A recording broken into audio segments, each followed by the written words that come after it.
തിരുവചന പ്രദീപത്തിലേക്ക് ഏവർക്കും സ്വാഗതം. ഇന്ന് നാം ചിന്തിക്കുവാൻ ആഗ്രഹിക്കുന്നത് ദൈവം ഒരുവനെ അഭിഷേകം ചെയ്താൽ അവനിലുണ്ടാകുന്ന മാറ്റം എത്ര വലുതാണ് എന്നുള്ളതാണ്.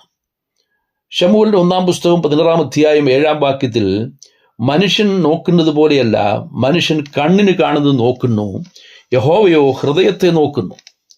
ഇശായി തൻ്റെ മക്കളിൽ മൂത്തവൻ തുടങ്ങി ഇളയവൻ വരെയും എല്ലാവരെയും ശമൂവേലിന്റെ മുമ്പിൽ കൊണ്ടുവന്നു. എന്നാൽ ദൈവം അവരെ ആരെയും തിരഞ്ഞെടുത്തിട്ടില്ല എന്ന മറുപടിയാണ് ലഭിച്ചത്. ഏറ്റവും ഇളയവനായി ദാവീദിനെ മാത്രം കൊണ്ടുവന്നില്ല. ഇനിയും ആരെങ്കിലും ഉണ്ടോ എന്ന ചോദ്യത്തിന് ഇനി ഉള്ളതിൽ ഇളയവനുണ്ട്, അവൻ ആടുകളെ മേയ്ക്കുന്നുവെന്ന് പറഞ്ഞു. അവനെ വരുത്തുവാൻ ആവശ്യപ്പെട്ടതനുസരിച്ച് വരുത്തുകയും തൻ്റെ സഹോദരന്മാരുടെ നടുവിൽ വെച്ച് അവനെ അഭിഷേകം ചെയ്യുകയും ചെയ്തു. ആട്ടിടയൻ രാജാവാകുന്ന അത്ഭുത കാഴ്ചയാണ് ദാവീദിൽ നാം കാണുന്നത്. ദൈവം തിരഞ്ഞെടുത്ത ദാവീദിനെ ദൈവം അഭിഷേകം ചെയ്തു. ദൈവത്തിൻ്റെ തിരഞ്ഞെടുപ്പ് മനുഷ്യരുടേതുപോലെയല്ല. ദാവീദിനേക്കാൾ ശ്രേഷ്ഠരായ മക്കൾ ഇശായിക്കുണ്ടായിരുന്നു. എന്നാൽ ദൈവം പുറമെയുള്ള യോഗ്യതകളൊന്നും പരിഗണിക്കാതെ ആന്തരിക യോഗ്യതകൾ പരിഗണിച്ചു. ഹൃദയത്തിൻ്റെ അവസ്ഥ അറിയുവാൻ ദൈവത്തിന് മാത്രമല്ലാതെ മറ്റാർക്കും കഴിയുകയില്ലല്ലോ. ദൈവം നമ്മയും തിരഞ്ഞെടുത്തത് നമ്മുടെ ശാരീരിക യോഗ്യതയോ ധനസ്ഥിതിയോ കുടുംബശ്രേഷ്ഠതയോ പരിഗണിച്ചല്ല. ദൈവം തിരഞ്ഞെടുത്തവർക്ക് ചില ഉത്തരവാദിത്തങ്ങളുണ്ട്. കിന്നര വായനയിൽ നിപുണനായിരുന്ന ദാവീദിന് ശൗലിന്റെ ദുരാത്മാവിനെ അകറ്റുവാൻ സാധിച്ചു. നമുക്ക് ദൈവം ചില കഴിവുകൾ നൽകിയിട്ടുണ്ടെങ്കിൽ അത് ദൈവമഹത്വത്തിനായി വിനിയോഗിക്കേണ്ടതാണ്. യഹോവയുടെ ആത്മാവ് ശൗലിനെ വിട്ടുമാറിയതുകൊണ്ട് ദുരാത്മാവിന് വിധേയപ്പെടേണ്ടി വന്നു.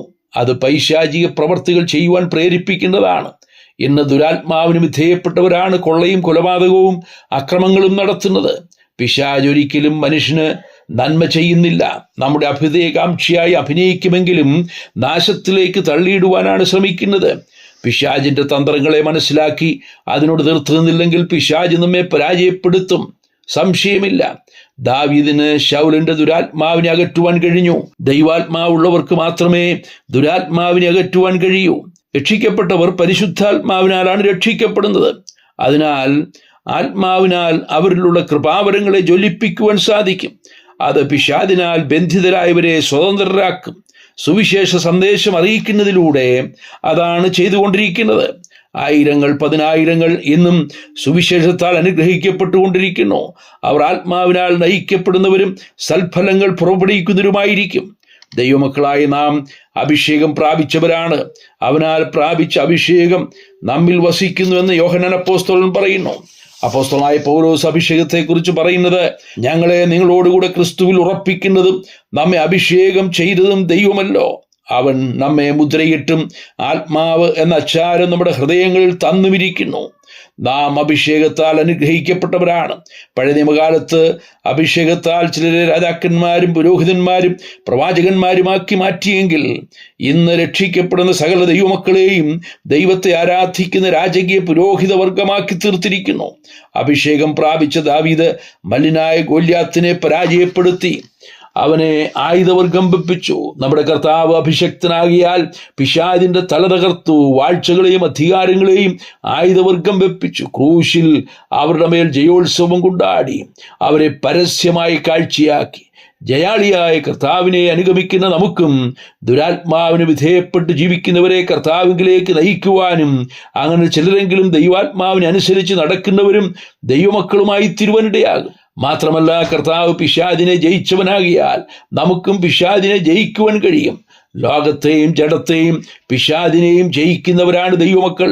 ജഡമോഹം, കൺമോഹം, ജീവനത്തിന്റെ പ്രതാപം എന്നിവയാൽ പിശാച് നമ്മെ പരാജയപ്പെടുത്തുവാൻ ശ്രമിക്കുമ്പോൾ കർത്താവ് പറഞ്ഞതുപോലെ സാത്താനെ എന്നെ വിട്ടു പോയെന്ന് പറയുവാനുള്ള അധികാരം ദൈവം നമുക്ക് നൽകിയിട്ടുണ്ട്. നാം അഭിഷേകത്താൽ അനുഗ്രഹിക്കപ്പെട്ടവരോ? ഒരു നിമിഷം ചിന്തിക്കുക. ദൈവം നമ്മെ അനുഗ്രഹിക്കട്ടെ.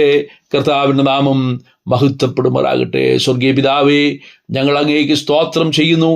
ദൈവത്തിൻ്റെ പരിശുദ്ധാത്മാവിനാൽ അഭിഷേകം പ്രാപിച്ച് ദൈവമക്കൾ എന്നുള്ള നിലയിൽ രാജകീയ പുരോഹിതവർഗമാക്കി ഞങ്ങളെ തീർത്തതുകൊണ്ട് സ്തോത്രം. അങ്ങേ ആരാധിക്കുവാനും അങ്ങയുടെ സൽഗുണങ്ങളെ ഘോഷിക്കുവാനുള്ള അധികാരം, അതിനുള്ള അവകാശവും ഞങ്ങൾക്ക് നൽകിയിരിക്കാൻ ഞങ്ങൾ നന്ദിയോടെ അങ്ങേ സ്തുതിക്കുന്ന കർത്താവേ. ഞങ്ങളിൽ ചില ഉത്തരവാദിത്തങ്ങളുണ്ടല്ലോ. ദൈവത്തിൻ്റെ പരിശുദ്ധാത്മാവിനാൽ വീണ്ടും ജന്മ പ്രാപിച്ച ദൈവമക്കൾക്ക് പിശാചിനെ ജയിക്കുവാൻ കഴിയുമല്ലോ. ചിലരെ ദുരാത്മാവിന് വിധേയപ്പെട്ടവരെ ചിലരെ നല്ല ആത്മാവിലേക്ക് കർത്താവിലേക്ക് നയിക്കുവാൻ കഴിയുമല്ലോ. ആ ഉത്തരവാദിത്തങ്ങൾ നിർവഹിക്കുവാനും വിജയകരമായി ക്രിസ്തീയ ജീവിതം നയിക്കുവാനും ഞങ്ങൾക്ക് കൃപ ചെയ്യണമേ. പ്രാർത്ഥന കേട്ടതുകൊണ്ട് സ്തോത്രം. ക്രിസ്തുയേശുവിൻ്റെ ധന്യമായ നാമത്തിൽ തന്നെ. ആമേൻ.